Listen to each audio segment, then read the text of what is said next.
Las opiniones vertidas en este programa son de exclusiva responsabilidad de quienes las emiten y no representan necesariamente el pensamiento de configuración por defecto. Configuración por defecto. Un programa de los estudiantes de la Facultad de Ciencias de la Ingeniería. Configuración por defecto. Muy buenas tardes a todos y todas quienes nos escuchan y nos acompañan en este quinto capítulo de la 10ª temporada de Configuración por Defecto. Nuestros radiales del día de hoy son Adolfo Salinas. Hola. Felipe Vidal. Hola, hola. Y que les habla Víctor Mera. No se olviden de seguirnos en las redes sociales, en Facebook e Instagram como Configuración en el concurso.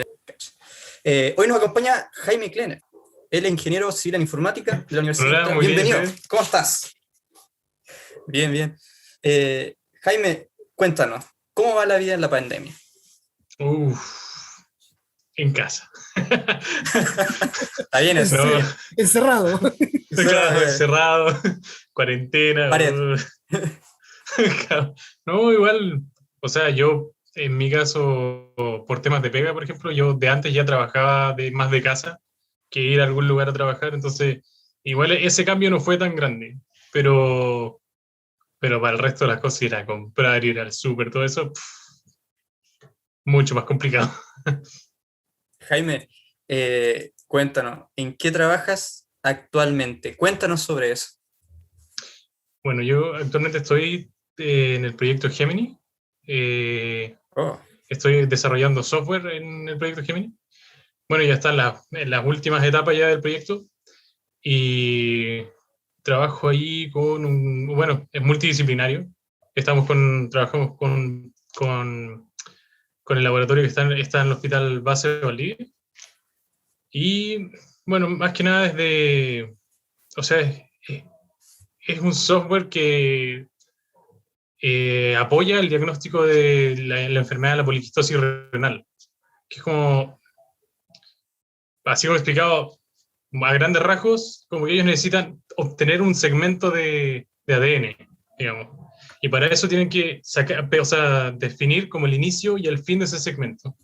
Y así como que lo pueden como cortar y leer, digamos. La idea es hacer el software que permita diseñar esos inicios y fin, que les facilite el trabajo. Y de hecho eso ya están dando ya el software y ya estamos como en las fases finales. Pero en eso estamos. Está increíble eso. ¿Qué es el proyecto Gemini? O sea, el proyecto Gemini es un FIQR. Ese fue hace 2 años y algo, que se postuló. Y ahí está como director el profesor Jorge Maturana, que de hecho es de informática también. Y bueno, y en eso estamos. O sea, es un proyecto de apoyar el diagnóstico de poliquistosis renal. Para, por ejemplo, en una familia, una persona puede tener esta enfermedad porque es genética, entonces se va heredando entre familiares, pero un familiar puede heredarlo o no. La idea es que, por ejemplo, no sé, tienes una familia y 3 hijos. Yeah. Uno de esos hijos tiene poliquistosis renal. Entonces, ya se sabe que él tiene poliquistosis renal y cualquier persona de la familia puede tener también esta enfermedad, pero no se sabe. La idea es poder decirle, oye, más adelante vas a tener la enfermedad. No sé, a un niño de 12, 14 o 15 años se le puede decir al tiro ya si se encuentra la mutación, se dice, ya vas a tener esta enfermedad más adelante, casi 100% seguro, así como para que se preparen, para retrasar la aparición de la enfermedad o incluso ya, o sea, para prepararse también, por ejemplo, buscar, no sé, un trasplante o algo así. La idea es que se pueda hacer con tiempo. Algo así como Esa es más o menos la idea del proyecto. ¿Cómo? Algo así como atenuar los efectos también, ya que está como Claro. preavisado. Claro, porque por ejemplo es distinto a yo estoy o sea, yo ya, bueno, tengo la enfermedad de los genes, pero se manifiesta a ciertas edades. Entonces, por ejemplo, es distinto yo que, no sé, a los 30 años, cuando ya está la enfermedad ya en el pic, decir, oye, tienes la enfermedad. y ya vas a tener que empezar a tratarte con esto, qué sé yo, diálisis y eso que es por los riñones, versus decirle a alguien, no sé, con 18 o 15 años, o incluso quizás menor, pero eso ya es otras cosas que van involucradas ahí, decirle, oye, esta enfermedad te va a dar más adelante, prepárate, búscate un donante, o sea, prepárate con medicamentos, empieza a comer distinto, para que se prepare y esté listo cuando la enfermedad ya aparezca, digamos, O que se o cuide para retrasar que la nunca aparición. le llegue. Claro, la idea es esa, la idea es que, claro, no le llegue, Claro. pero que se prepare. Oye, Adolfo te tenía unas preguntas. Sí, yo tengo la pauta la primera. La primera es, ¿cómo llegas a trabajar en un proyecto de este calibre y de este tipo de impacto? Bueno, es curioso porque todo empezó conmigo buscando tesis. Ah, ¿Qué tal? anoten. Voy a anotar eso, Anoten. voy a anotar eso. Ojo, ojo. Vamos a buscar tesis al tiro. De hecho, yo estaba buscando un tema de tesis y de repente veo que salió el tema del profesor Jorge Maturana, de hecho, que era este tema en ese momento lo único que sabía era como, no, tiene ADN y otras cuestiones, y la mayoría era como, ADN, que quiero sacar la tesis, la quiero sacar luego, no. Me incluye biología. Biología De molecular, hecho, estaba agresor el tema. ese era uno de los temas más complicados en realidad, era como... Soy ingeniero. Era como, el clásico en informática era como hacer una aplicación o alguna cosa así, Sí, pero no. Salió esta cuestión y fue como dije, ya, igual voy a ir a preguntarle al profe que justo, de hecho yo era ayudante en uno de sus ramos, entonces le pregunté así como que si iba a tirar ese tema de tesis y toda la cuestión, y ahí empezó el proyecto. Ahí salió como el tema de tesis, ya salió, funcionó, pero eso es como la parte de la base, que es como el software que es lo que está corriendo por abajo. Y después fue postulado a el proyecto Innoving 2030. La famosa 2030 de la Facultad Claro. de Ciencias de Ingeniería de la Universidad de Austral. Sí. Efectivamente. Uy, está como para publicidad, ¿eh? Sí, no se acostumbra. Chico nombre. Claro. La idea es que se postuló a eso también y también salió seleccionado.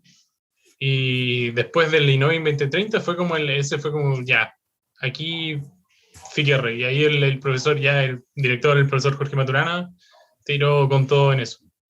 Pero así como que empezó todo. Yo empecé con la tesis, estuve estudiando un buen rato sobre cómo funcionaban las cosas, de que la comunicación con la gente del laboratorio estuviera como correcta, porque uno saca los requisitos de lo que va a tener el software y todo, pero uno siempre como asume cosas, no sé, esto es así, entonces claro, va a ser así nomás. Y después cuando lo vas a presentar, te dicen así, no, pero eso no es tan así. No. Es como la parte más complicada. Ya. Así que déjame ver, genética molecular e informática, o sea, esto es bioinformática, se puede decir. Claro, es como bioinformático, más que nada. Ya, y la otra, es que y aquí también una pregunta que parece bien pertinente. ¿Cómo se logra la relación en estos campos que son tan diferentes? Mucha comunicación. Es mucha comunicación.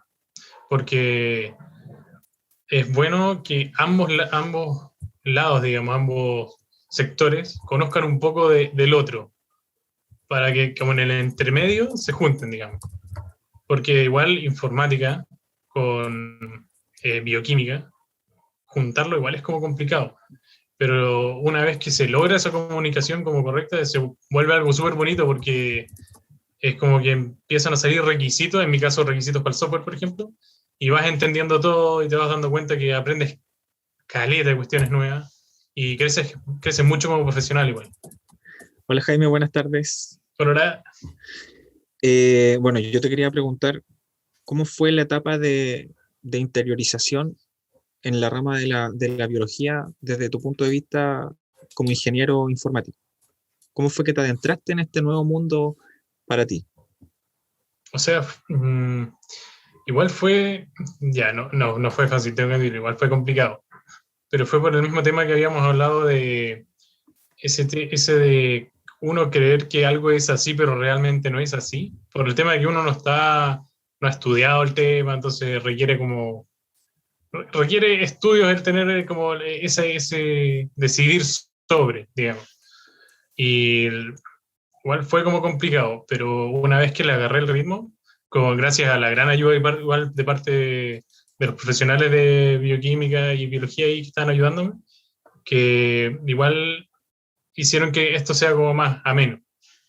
Y después realmente se volvió algo súper entretenido, porque como que ya andaba buscando aprender algo nuevo, y cada vez que salía, no sé, de hecho, cuando había un error en el software, yo decía, ¿será por algo que, o sea, desarrollé mal yo o qué onda? Y de repente era como no, era porque eso en realidad estaba bien y había otro lado como el lado biólogo, que eso había que corregirlo, así como con mi forma de ver el tema de la biología, o sea, como ese lado, el lado biólogo del software, ahí está el problema más que nada, pero no era como en temas de código.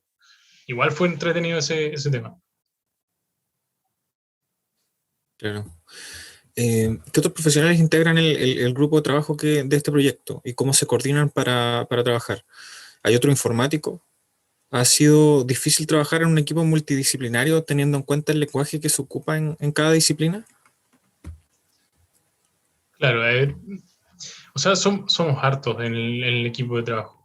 Y incluso algunos se van incluyendo, pero por el área de informática estoy yo desarrollando el software y también en el lado informático está el profesor Jorge Maturán, que también me apoya mucho en el tema de este desarrollo de algoritmos, o sea, de hacer como la idea porque es muy distinto a lo que uno lleva como a código, así como ya para full escribir nomás, pero la idea que está detrás a veces es mucho más compleja que simplemente llevarlo a código. Y ¿Tú en te eso encargas igual me apoya. principalmente de la programación del software Claro, que se y utiliza también en el tema de los algoritmos, pero con el profesor. Pero lo hacemos, o sea, en conjunto? claro, lo hicimos como en conjunto, de hecho, en muchas pizarras y muchas pizarras llenas de cosas. Debe ser muy lindo Claro. leer eso. Sí. Diagramas de flujos y demás. No, había una cantidad de cuestiones ahí, pero bueno. De hecho, tuvimos que sacarle fotos a las pizarras, a ese nivel. Empezar a guardarlos. Yo tengo una carpeta que dice fotos pizarras. No, me imagino que es complejo a medida que que te vas adentrando cada vez más, vas encontrando más errores, ya no estás como al principio, entonces se va transformando en una bola de nieve donde necesitas como acompañarte de más personas, rescatar opiniones para ir entregando un mejor trabajo finalmente. Claro. De hecho, yo creo que en temas quizá eso, por ejemplo, en el proyecto lo podría haber mejorado yo como profesional, el tema del testing, que, por ejemplo, llevarlo más allá de que debía haber probado más cosas y cuestiones así. Porque igual hay cosas que uno como programador da por hecho, que están funcionando bien, y de repente cambias una cosita en otro lado que te altera otro y quizá eso podría haberse mejorado. Oye, Claro. encuentro genial tu autocrítica.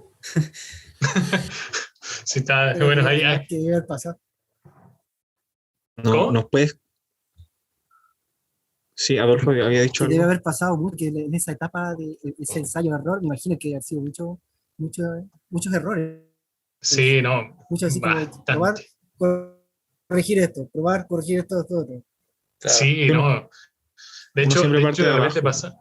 Sí, de hecho, de repente pasaba, no sé, que estábamos ya en una fase que ya había pasado el software como la base y pasamos como la siguiente etapa y de repente veía que aparecía un error que no debería por qué aparecer y yo, oh, no puede ser. Y ahí me quería matar en ese momento porque a veces son errores súper complicados, porque están como en el core, así como en el núcleo del software. Pero igual entretenido, igual tiene su gracia. Claro. Y estrés. Y estrés. ¿Nos puedes contar sobre algunos resultados preliminares de la aplicación? ¿Qué tipos de pruebas han realizado? Bueno, ya hemos hecho pruebas con ADN, ya se han diseñado estos partidores. Tengo entendido que hay como 2 grupos de partidores que ya se fueron, o sea, se mandaron a pedir y todo el tema. Y ya hemos obtenido los primeros resultados ya en un gen que se llama PKD1. Y los resultados fueron súper buenos, la verdad. De hecho, yo quedé muy feliz con lo que se obtuvo, porque igual es como una cosa lo que el software uno espera que le entregue, que uno dice, ya, me lo entregó, está bien, funciona. Pero una vez que uno lo lleva ya como algo, creo que se llama como in vivo, cuando uno ya lo lleva al... Sí, es como in situ. O sea, cuando uno ya lo lleva a hacer el examen. A la práctica. A la hacer- práctica, claro. Y ahí es cuando obtuvimos los resultados de eso, y está demasiado feliz. Porque ver que el software en el que uno estuvo trabajando meses, incluso más de un año ya, bueno, tesis, proyecto, y que ahí recién, o sea, al fin uno encuentra los resultados, es bacán. O sea, me imagino. weón. Máximo. ¿Tú sientes que tienes una responsabilidad social, una visión social al trabajar en algo tan delicado como la salud de las personas?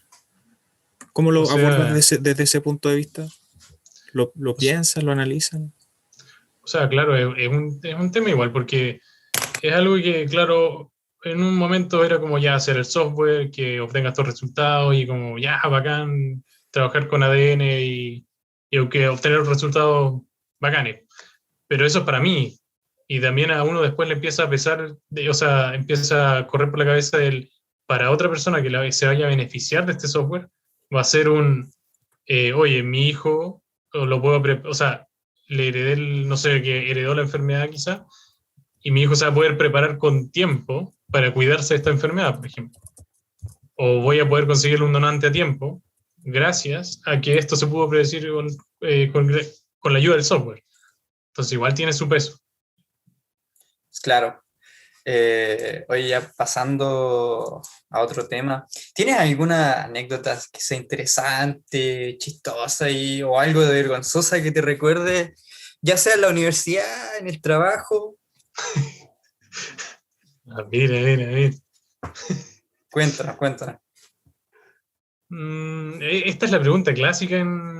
Yo me acuerdo que cuando yo fui radial también estaba esta Sí, pregunta. clásico. Te tenía que tocar desde la otra punta. De hecho, y yo siempre, algún día, o sea, yo decía siempre, si algún día me toca, ¿qué voy a decir? a ver, tendría que pensarlo un poco. Yo creo que, bueno, anécdota de trabajo, de cualquier cosa, o del proyecto. De cualquier cosa. De cualquier cosa. Mm. Oye, yo sabía que iba a tener problemas con esta pregunta. Eso es lo chistoso. Eso es lo chistoso. Ahí está lo chistoso. Ahí está el tema. Un día me tocó preguntarlo y cuando me lo preguntaron a mí no sabía qué decir. A ver, no sé, yo creo que anécdota. Bueno, quizá por el tema de la idea del proyecto completo. No sé si será como una anécdota o qué, pero en un inicio igual pensaba así como a la tesis, en su momento cuando era estudiante, la pensaba como un tema como un obstáculo para llegar y pasarlo nomás. Era como ya listo, me toca la tesis, la termino, la entrego, pum, me voy. Pero en mi caso fue como se convirtió en una pega ya, 2 años. Igual eso deja como o sea, yo le dejaría como un mensaje a las otras personas que van como por tesis, que igual no le tengan miedo a esta cuestión de pescar un proyecto que sea multidisciplinario, así como denle nomás, porque puede significar un trabajo futuro, o incluso mucho mejor, pueden quizás, no sé, un trabajo en el extranjero, qué sé yo, pero puede significar muchas cosas. Y en realidad, no sé si habrá contado como anécdota, pero creo que no tengo ninguna anécdota. Soy un fracaso para contar anécdotas. No, pero es útil esa frase, ¿eh? Pero queda, Se mira queda la bien, tesis queda como bien. un cacho, ¿sí? Se mira la tesis como un cacho, y en realidad una buena oportunidad también. Ahí tú tienes un ejemplo concreto, Claro. tú eres. O sea, Un ejemplo concreto. imagínate el pedazo de currículum que tiene Jaime. El pedazo de currículum. Pero, obvio, Claro. claro, salió como programador y ahora no solamente ingeniero en programación, porque también se amplió a otro ámbito, a otro campo. ¿Cachai? Sí, otro nivel, otro nivel. Claro. De hecho, hay harto detalle, porque, por ejemplo, hay doctorados y cosas que están relacionados con este tema, Sí. y son bastante entretenidos. Pero no sé si los doctorados son lo mío, la verdad. Ahí va cada uno, ahí va cada uno. Sí, no. Claro, o estudiar 12 años o trabajar al tiro, ahí está. Claro. Seguir estudiando de nuevo, no. No, por favor, ya fue demasiado. Ya tuve suficiente. Buenísima. Mira, ahora vamos a pasar a las noticias, pero antes de pasar a las noticias, no olvidarse de seguirnos en las redes sociales. A todos los que nos están escuchando, los que nos están viendo, en Facebook, en Instagram, ConfigWatch, Hay concurso. en concursos. ¿En qué más nos pueden seguir, Adolfo? ¿En qué más? Ya, las plataformas son Facebook e Instagram con ConfigWatch. También pueden seguir, buscar por YouTube, configuración por defecto de la Universidad Austral de Chile. No se olviden del Exacto. podcast en Spotify. Y el concurso para ganarse un pack de cerveza Cuello Negro. Cerveza, pero buenísima. La pregunta para ganarse el concurso es: ¿cómo imaginas que será la vida de los humanos dentro de 10 años? No se olviden, ¿cómo imaginan que será la vida del humano dentro de 10 años? Vayan por la chelita. Es un pack, es un pack. No, generoso O sea, premio. Oye, Cuello Generoso Negro. premio. Aguante, Cuello Negro. Sí. Oye, ¿puedo participar, me imagino? ¿No? No creo que haya problema. De El ahí, invitado. de ahí a ganárselo de otra cosa. Claro.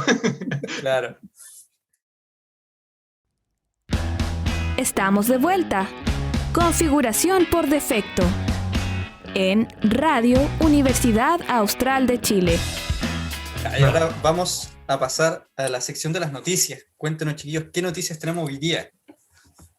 Ya, la primera noticia dice: astronauta de la NASA cosechó exitosamente 2 plantas en el espacio.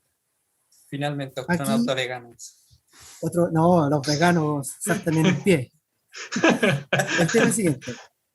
Michael Hopkins fue la persona que tuvo la iniciativa de realizar experimentos que tenían que ver con cultivos espaciales. Probaron con mostaza amara y una enana pak choi. Y en eso el equipo desarrolló que son verduras de hojas más largas que hayan crecido alguna vez en la Estación Espacial Internacional. Porque, obvio, no iba a crecer en el espacio propiamente tal. No. Había que estar dentro de Ya. dentro de la estación espacial. A ver, ¿para dónde va esto? Bueno, la NASA ya lo dio a conocer en su imagen del día y mostrando la cosecha. Los protagonistas del registro efectivamente son las plantas, una mostaza y una enana pak choi.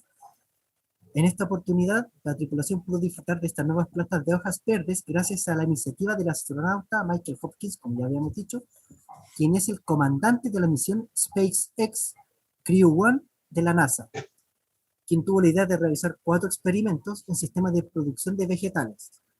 Ahora, estos ensayos dieron como resultado cosecha de los 2 nuevos cultivos espaciales que crecieron durante 64 días. O sea, 2 meses y algunos días más, ahí atento al cultivo. Bueno, ya la estación espacial ya comunicó a la prensa que estas son las verduras de hojas más largas que hayan crecido y además de esto el equipo recalcó la importancia de estos experimentos, porque a veces suena como un tipo casi voces, pero ¿para qué hacen eso? Pero los cultivos de frutas y vegetales requieren polinización, ojo con eso. Pero con este avance los astronautas pueden empezar a entender cómo funciona este proceso en microgravedad, porque obvio, en el espacio, el tema de la gravedad no es que no es tema, pero es que la gravedad es mucho menor. Y eso también condiciona a nivel biológico.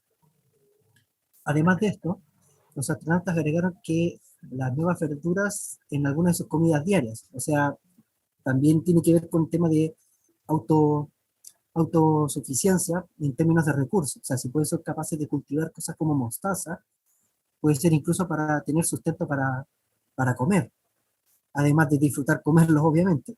Por supuesto. Y esto también puede ser una especie de prueba para cuando se quiera llevar esto, por ejemplo, en otros planetas, o en una estadía en la Luna, que esa es como la gracia de este experimento, O viajes más largos, quizá. o viajes más largos.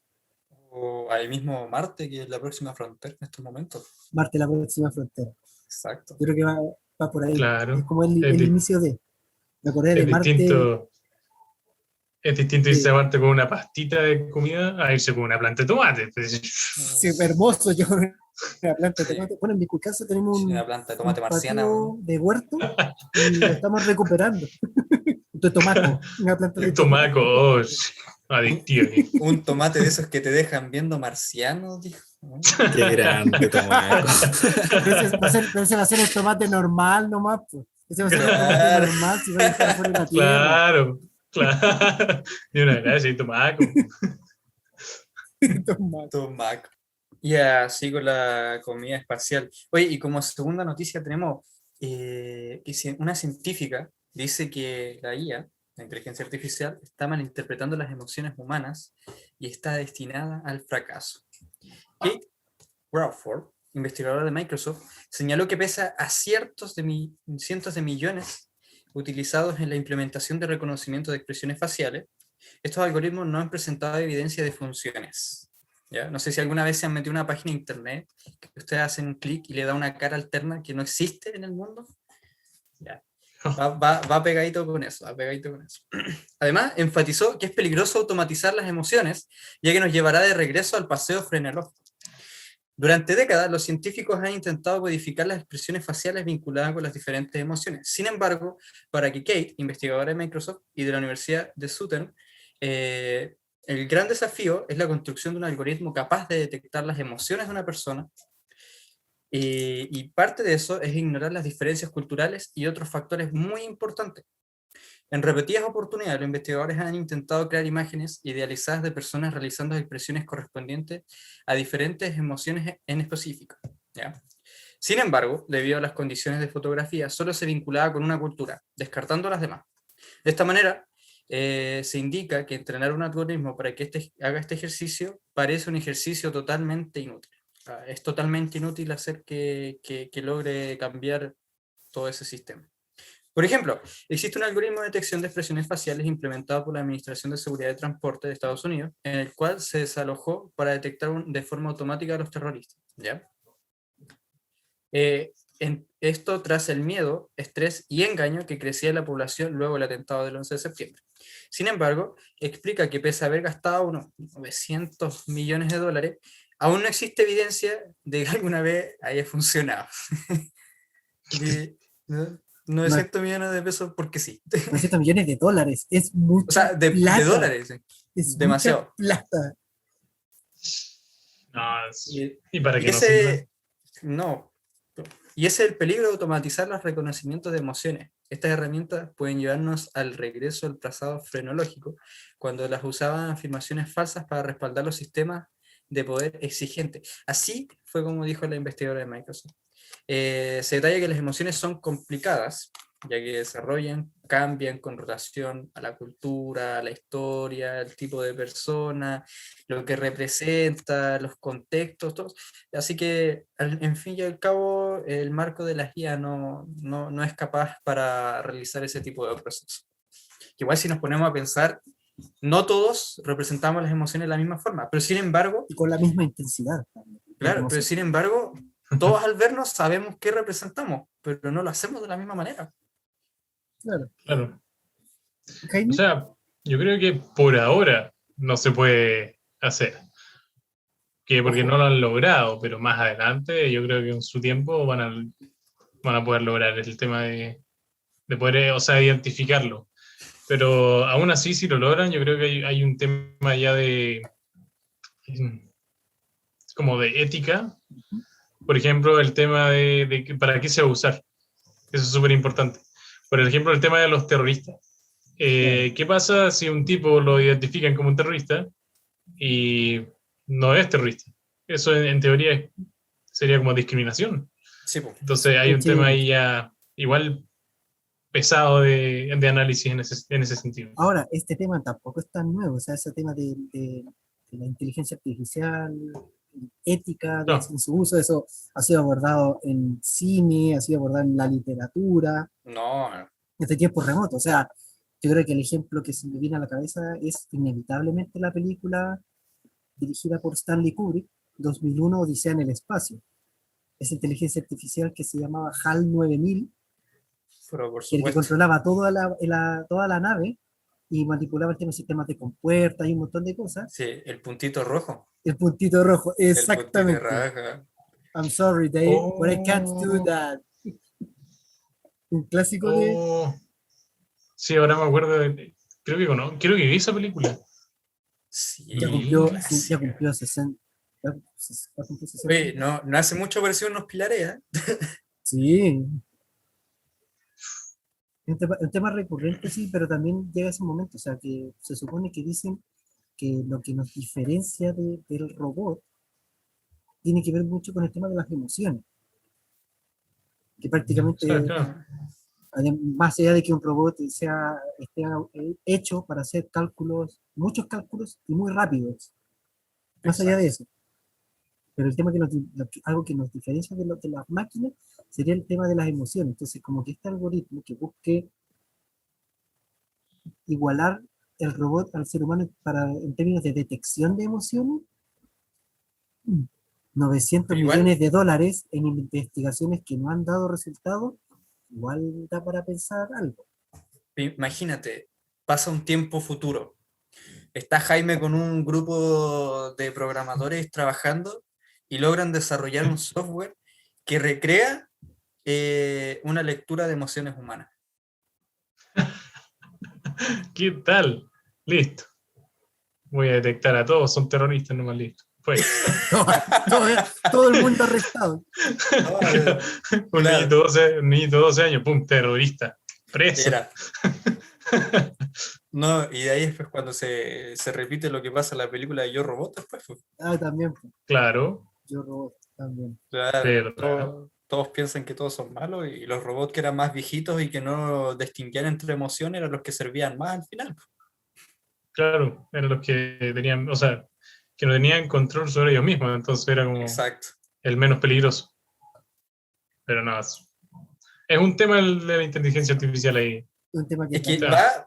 va mucho en lo ético. O sea, es que si se pudiese hacer una inteligencia artificial que pudiese decidir por sí sola, no hay cómo saber si esa no va a decidir ser un asesino serial. Claro, como por ejemplo, cuando fue que subieron a esta, no me acuerdo el nombre que tenía, que subieron a Twitter, subieron una inteligencia artificial a Twitter, que le podías preguntar y te respondía. Y de hecho, le empezaron a preguntarle cosas como relacionadas a Hitler y cuestiones así, y empezó a contestar así como que Hitler tenía razón, y como ahí No, ya te das cuenta de que hay que igual tener cuidado. hay que ponerle un ojo al menos. Yo creo que los dos. Y no hay sacarlo de ahí. varias aplicaciones que funcionan con tema de preguntas, como el Akinator, no sé si lo Esa han que era de ocupado Facebook, alguna vez. Akinator, que tú le preguntabas qué se adivinaba, en base a te hacía preguntas, y en base a la respuesta iba como determinando en qué personaje o cosa estabas pensando. ¿Sí me acuerdo de esa aplicación? Sí, lo caché tú, Jaime. Verdad, sí, ese era el que era para encontrar las personas en las que estabas pensando, ¿no? Claro, Sí. claro. Sí, sí me acuerdo. Yo me acuerdo que una vez lo dejé pillo. No, una pura vez no logró adivinar Sí, igual. la persona en la que estaba pensando. Pero en general estaba Igual. bien hecho el algoritmo, porque la mayoría de las veces la tenía súper clara. Generalmente si pensabas en alguien famoso, te lo encontraba. Yo a eso iba, que yo incluso pensé en ese momento en uno de estos personajes que eran furores de internet, y a pesar de eso no me lo logró adivinar. No, yo busqué uno así, ultra rebuscado. Bueno, Y un par de rebuscados que tampoco me los reconoció. yo busqué el vocalista de una banda. La banda se llama The Cranium. ¿Ya? Y el vocalista se llama Chainsaw Demon. Y para que me la encuentre era súper complicado. Y no la encontró nunca. Me empezó, de hecho, creo que llegué hasta como al vocalista de Metallica, una cuestión así, pero nunca llegó al tipo así. Y yo dije, oh, le gané. O sea, le lo gané. único que logró adivinar era el algoritmo que estaba pensando en el vocalista de una banda y nada, Claro, llegó ahí, llegó pero hasta ahí. no la chuntó. No, Así pero- que me sentí campeón ahí. Le gané. Hay software como eso, después hay otros que son más penosos, como esos donde tú conversáis con una inteligencia artificial. Porque hola y te responde. Oye, Y eso- aprendes claro. más de lo que le decís. En Black Mirror hay un capítulo que habla de eso, pues, que es Oh, ¿verdad? hay un capítulo de la serie Black Mirror donde lo que hace es que la persona, por ejemplo, se le murió la pareja, el pololo, y se supone que los datos de él estaban almacenados. Los datos de él, cosas, respuestas que daba. Entonces, ¿qué hacía? Le preguntaba a la máquina cosas del pololo y después como que la máquina sacaba como un robot del pololo y armaba conversaciones con el pololo. No. Ese capítulo de Black Mirror, también me acuerdo bastante de ese capítulo. Qué Somos triste. somos desechables. Ya. Es que ¿sabes lo que pasa? Es que con este tema de la era donde nuestros datos están todos Es que- almacenados en internet. No sé si alguna vez han visto una película que se llama Chappie. ¿Ya? Ah, el, sí. el punto de la película es poder pasar las emociones hacia un robot. Y al final de la película, literalmente, el programador que creó al robot que hizo todo eso, se traspasó a sí mismo dentro de los bases de datos de un robot. Ay, ya, yo le doy un mérito a ese programador. Claro. No empezó a usar animales ni otras personas de sujeto de Exacto. prueba. Se ofreció el mismo de sujeto de prueba. Pero porque se estaba muriendo. Claro, Está bien, claro.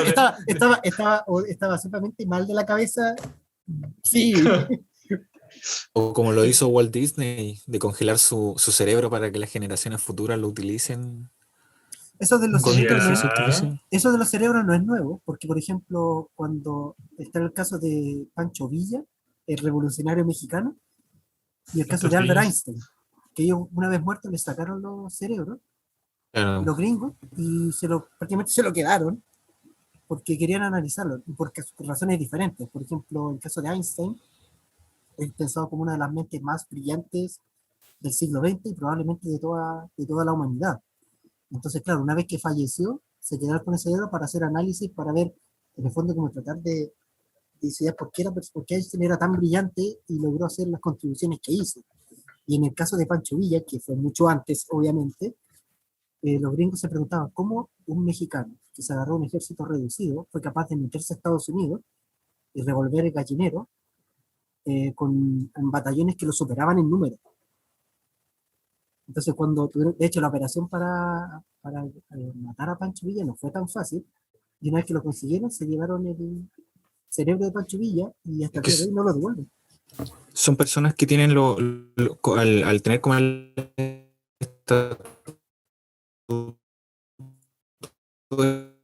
genios de estudio y de análisis para investigar cómo funcionan y cómo son los cerebros de los genios. Pero a mí lo que me parecía raro y a la vez interesante, lo que hizo Walt Disney, o lo que se dice que hizo, sobre la conservación de su cerebro de él mismo, o sea, estipularlo en su testamento. Eso es lo que me parecía un poco frívolo, pero igual interesante desde ese punto de vista. ¿Quién sabe más adelante? Es que al final Antes de es- terminar, ¿sí? yo tengo una pregunta para Jaime. ¿Te gustaría trabajar alguna vez con este tema de la inteligencia artificial? Sí, ahí me encantaría. Pero hay mucho que aprender, yo creo. Yo creo que hay doctorados de por medio también. Pero Es que- eso sí que debe ser entretenido, sí. Sí, yo creo que es entretenido. Igual harto análisis de darle al tema. Pero igual tienes que tener una base como para llegar a eso, creo yo. Además, Jaime. el tema da para todo también. Sí, Po. es súper amplio. Te agradecemos mucho que hayas venido a este programa, en serio, te agradecemos mucho. Queremos agradecer también a todos los que nos estás escuchando, al director de la radio, al señor Miguel Millar, a todo el equipo de configuración por defecto. Jaime, muchas gracias por venir a este programa. ¿Algunos saludos que quisieras mandar? Bueno, primero que nada, gracias a ustedes. Gracias por haber invitado al programa. Y saludos a todos mis compañeros de la U Siempre se y a acuerdan la de gente en mí. Valdivia. Y eso en realidad. Chiquillos, ¿algún saludo que quieran mandar ustedes? Yo voy a empezar. Adolfo. Saludos a, bueno, a la gente que nos sigue tanto por las plataformas digitales como por la señal de radio 90.1 FM en Dial de Valdivia, que la radio siempre apaña y no va a morir, por más crisis que pase. Exacto. Agradecer también a todos los radioescuchas, a los invitados, que en este caso, que en esta semana nos tocó con Jaime Klenner. De verdad, pasó volando el tiempo. De verdad, así que de verdad para mí fue muy grato, y agradecer a toda la gente que ha seguido el programa, los que siguen el programa y los que se han ido integrando al programa esta 10ª temporada. Exacto. Eso. Yo me quiero mandar un saludo también a mi familia, a mis amigos, a mi polola, a todos los que nos estén escuchando. Chiquillos, no se olviden, el ganador del concurso está en nuestras cuentas de Instagram. Va a estar ahí publicado. Cuello Que se negro. ganó el pack, el que se ganó el pack va a estar ahí. Así que gracias a todos por participar. Hasta la próxima semana. Chau, chau, chau. Chau, chau. Chau.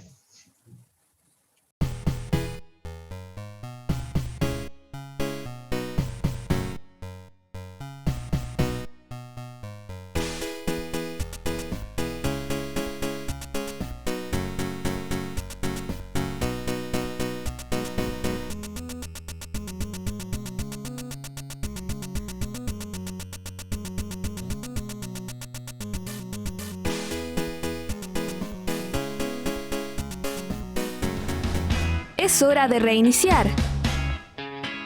Configuración por defecto. Nos volvemos a escuchar el próximo martes a las 16 horas en Radio Universidad Austral de Chile.